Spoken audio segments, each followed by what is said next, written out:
Welcome to Đồng Radio and Television Station. Here come to the news today. On August 24th, at the Party Central Committee headquarters, General Secretary Nguyễn Phú Trọng and the key leaders had reviewed a report on the pandemic situation and the implementation of measures to prevent and control the COVID-19 pandemic in Ho Chi Minh and southern provinces. Speaking at the meeting, stating that the COVID-19 pandemic is an extremely complicated problem for the whole world, not only our country, the General Secretary praised the frontline forces of health, army and police, the local ministry and branches, or in the words, the whole political system, quickly stepped in with high determination in disease control and were supported by a large number of people. However, the General Secretary also pointed out the limitations and embarrassment. Even in some grassroots localities, there is still subjective mentality of neglect in pandemic prevention and control.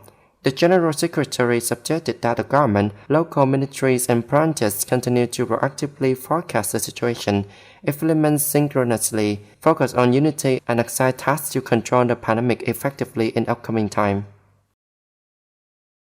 On August 24th, the government delegation led by Deputy Prime Minister Lê Văn Thành visited Military Medical Hospital 175 in Ho Chi Minh City and attended an online briefing with the brief points at the wards, treatment areas for COVID-19 patients, and the strategic islands. Attending were General Phạm Văn Giang, Politburo member, Ministry of National Defense. Military Hospital 175 had received 580 COVID-19 patients and cured 142 of them. In addition, this is a medical unit that has the initiative to split ECMO system in half, simultaneously treating 2 patients at the same time and saving lives of many serious patients. The continuous dialysis facility was established after only 48 hours with the support of Ho Chi Minh City and also served nearly 300 patients with good results. On August 24th, the Ministry of Health continued to issue document number 1242 to the health departments of the provinces and centrally run cities, hospitals under the Ministry of Health, and universities on the ratification of COVID-19 vaccination work. Previously, through media reports, it was shown that in some vaccination facilities, there is still a phenomenon of collecting money for vaccination. This is not in line with the direction of the Prime Minister and the Ministry of Health. The Ministry asked the heads of the units assigned the vaccine to expeditiously review, correct and administer the infection to the right subjects, promptly, safely, effectively and free of charge. Any units that cause negative events, the law will ask them to take responsibility for their action. Leaders of the world's leading industrial countries, G7, on August 24th, affirmed their commitment to Afghanistan, including adopting a new humanitarian effort by the international community. In a joint statement after the summit, the G7 said its support for the United Nations in coordinating the international humanitarian emergency response in the region, including unlimited humanitarian access in Afghanistan, will continue to lead efforts.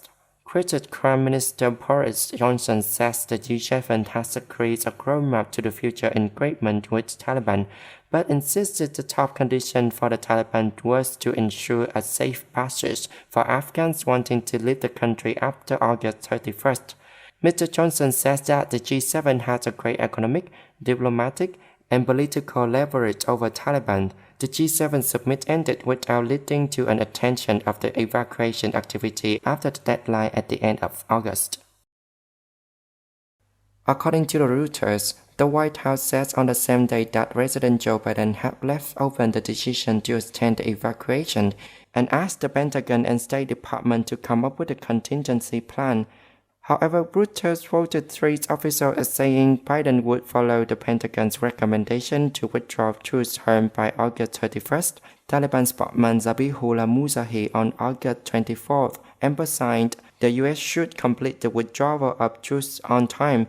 At the same time, wanted the U.S. to stop evacuating skilled Afghans.